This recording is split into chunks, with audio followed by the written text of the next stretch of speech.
കേരളത്തിലെ വികസനത്തിന് നാഴികക്കല്ലായത് കിഫ്ബി പദ്ധതിയെന്ന് ധനമന്ത്രി കെ.എൻ. ബാലഗോപാൽ. അടിസ്ഥാന വികസനം മുതൽ വ്യാവസായിക വളർച്ചയ്ക്ക് വരെ കിഫ്ബി സഹായകമായി.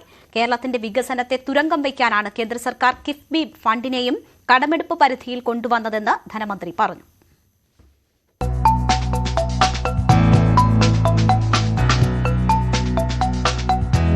കേരളത്തിന്റെ വികസനത്തിൽ പ്രത്യേകിച്ച് അടിസ്ഥാന സൗകര്യ വികസനത്തിൽ വലിയ ഒരു കുതിച്ചുചാട്ടമാണ് ഒന്നും രണ്ടും പിണറായി സർക്കാരുകളുടെ കാലത്ത് ഉണ്ടായിട്ടുള്ളത്. അതിലേറ്റവും പ്രധാനപ്പെട്ട പങ്ക് വഹിച്ചിട്ടുള്ളത് കിഫ്ബി എന്ന് പറയുന്ന ഏജൻസി വഴിയുള്ള നിക്ഷേപ പദ്ധതികളാണ്.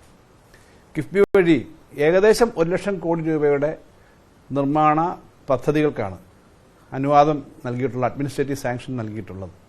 അത് അടിസ്ഥാന സൗകര്യമായുള്ള സ്കൂളുകൾ, ആശുപത്രികൾ, റോഡുകൾ, പാലങ്ങൾ, അതുപോലെ തന്നെ കോളേജുകളും ഉന്നത വിദ്യാഭ്യാസ സ്ഥാപനങ്ങളും തുടങ്ങി എല്ലാ മേഖലയിലും, സാംസ്കാരിക രംഗത്തുൾപ്പെടെ എല്ലാ മേഖലയിലും കിഫ്ബിയുടെ പ്രവർത്തനങ്ങളുണ്ട്.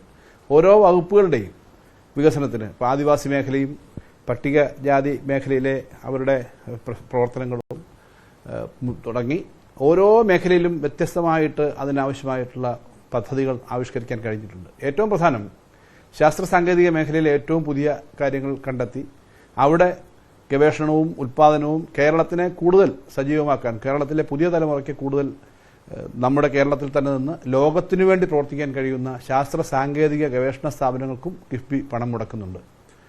കേരളത്തിന് അങ്ങോളം ഇങ്ങോളമുള്ള നാഷണൽ ഹൈവേ, അത് കാസർഗോഡ് മുതൽ തിരുവനന്തപുരത്ത് ജില്ലയുടെ അതിർത്തിയായ പാറശാല, കളിയിക്കോട് വരെയുള്ള നാഷണൽ ഹൈവേയുടെ പ്രവർത്തനം അതിവേഗം പൂർത്തിയായിക്കൊണ്ടിരിക്കുകയാണ്. അതിന് തന്നെ നമ്മുടെ സംസ്ഥാന ഗവൺമെന്റ് ആകെ ഭൂമി എടുക്കുന്നതിന്റെ ചെലവ് കൂടുതലാണെന്ന് കേന്ദ്ര ഗവൺമെന്റ് പറഞ്ഞതുകൊണ്ട് 25% തുക, ഏകദേശം 6000 കോടി രൂപ സംസ്ഥാന ഗവൺമെന്റാണ് നൽകിയത്. അത് കിഫ്ബി വഴിയാണ് നൽകിയത്. വികസനത്തിന് വേണ്ടിയിട്ട് ആധുനിക വ്യവസായങ്ങളുടെ സ്ഥാപനങ്ങളുടെ വികസന പാതയായിട്ടുള്ള കൊച്ചി, കോയമ്പത്തൂർ, ബാംഗ്ലൂർ കോറിഡോർ, അതുപോലെ തന്നെ ഗിഫ്റ്റ് സിറ്റി, എറണാകുളം, കൊച്ചി ആ മേഖലയിലാണ്. കോഴിക്കോട് നിന്ന് കണ്ണൂർ വഴി കാസർഗോഡ് വഴി മംഗലാപുരത്തേക്ക് പോകുന്ന വ്യവസായ ഇടനാഴി, ഈ 2 പദ്ധതികൾക്കും സ്ഥലമെടുക്കുകയും വികസനം നടക്കുകയും ചെയ്യുകയാണ്. കൂടുതൽ പദ്ധതികൾ അവിടെ വരും. തിരുവനന്തപുരത്ത് ഏറ്റവും വലിയ കുതിച്ചുചാട്ടമാണ്, കേരളത്തിനാകെ ഏറ്റവും വലിയ വ്യാവസായിക വികസന കുതിച്ചുചാട്ടം, എല്ലാ മേഖലയിലും സമസ്തമായ പുരോഗതി ഉണ്ടാകുന്നതാണ് വിഴിഞ്ഞം തുറമുഖം. ആ വിഴിഞ്ഞം തുറമുഖം വന്നതിന്റെ വികസന പ്രവർത്തനം നടക്കണമെങ്കിൽ വിവിധ മേഖലയിലെ സ്ഥാപനങ്ങൾ ഒരുമിച്ച് പ്രവർത്തിക്കണം. സ്വകാര്യ മേഖലയും പൊതുമേഖലയും പൊതു സ്വകാര്യ പങ്കാളിത്തം എല്ലാം വേണം. അതിന് തന്നെ ഗവൺമെന്റ് കഴിഞ്ഞ ബഡ്ജറ്റിൽ അനൗൺസ് ചെയ്തൊരു പദ്ധതിയുണ്ട്, വിഴിഞ്ഞം കൊല്ലം പുല്ലൂർ കോറിഡോർ, ഒരു ട്രയാങ്കിൾ എന്ന നിലയിൽ. ആ ഭാഗത്തിനും അതിന് ചുറ്റുമുള്ള ഭാഗത്തും ധാരാളം അടിസ്ഥാന സൗകര്യ വികസനത്തിന് വേണ്ടിയിട്ടുള്ള ഭൂമി ഏറ്റെടുക്കുവാൻ, പൊതു സ്വകാര്യ പങ്കാളിത്തത്തോടുള്ള സ്ഥാപനങ്ങൾ വരാൻ, 10,000 കോടി രൂപയുടെ നിക്ഷേപം വരാനുള്ള പദ്ധതികൾ അവിടെ ആവിഷ്കരിക്കുകയാണ്. ഇങ്ങനെ നമ്മുടെ നാട്ടിലെ എല്ലാ മേഖലയിലും കൂടുതൽ നിക്ഷേപം വരാനുള്ള പദ്ധതികൾ നടക്കുകയാണ്. വയനാട് ടണൽ, തുരങ്കപ്പാത, ഏറ്റവും കൂടുതൽ യാത്രാ ബുദ്ധിമുട്ടുണ്ടാകുന്ന, എപ്പോഴും ചുരമിടിഞ്ഞു വീഴുന്ന വയനാട് നിന്ന് കോഴിക്കോടേക്കുള്ള പാതയിൽ 2000-ലധികം കോടി രൂപ മുടക്കിയിട്ടുള്ള തുരങ്കപ്പാതയാണ് വരുന്നത്. ഇതുപോലുള്ള കാര്യങ്ങൾ കേരളത്തിന്റെ മുഖച്ഛായ മാറ്റും. തീരദേശത്തുകൂടി പോകാനുള്ള ഏറ്റവും നല്ല തീരദേശ ഹൈവേ ഉണ്ട്. തീരദേശത്തിന് ഒപ്പം തന്നെ മലയോര ഹൈവേ മിക്കവാറും പൂർത്തിയായി കഴിഞ്ഞു. കിഴക്കൻ മേഖലയിൽ കൂടി അതിവേഗം നമുക്ക് യാത്ര ചെയ്യാവുന്ന സൗകര്യങ്ങളായി.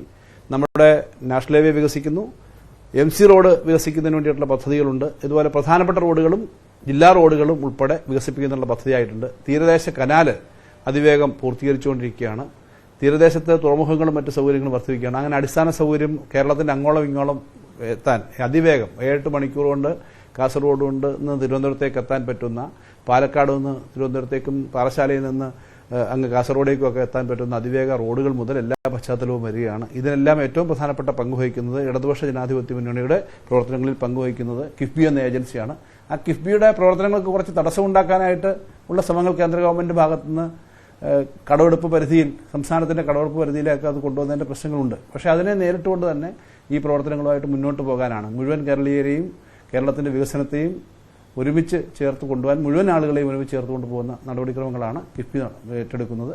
കിഫ്ബിയുടെ പ്രവർത്തനങ്ങൾ ധനകാര്യ വകുപ്പാണ് ഏകോപിപ്പിക്കുന്നത്. ധനകാര്യ വകുപ്പിന്റെ കീഴിലുള്ള ഫിനാൻസ് ഇൻഫ്ര എന്ന വകുപ്പാണ് കിഫ്ബിയുടെ പൊതുവിലുള്ള കാര്യങ്ങൾ നോക്കുന്നത്. ആ പ്രവർത്തനങ്ങളാകെ നടത്തിക്കൊണ്ട് മുന്നോട്ട് പോകുന്നതിന് വളരെ സജീവമായ ഇടപെടലാണ് സംസ്ഥാന ഗവൺമെന്റിന്റെ ഭാഗത്തുനിന്നുണ്ടാകുന്നത്.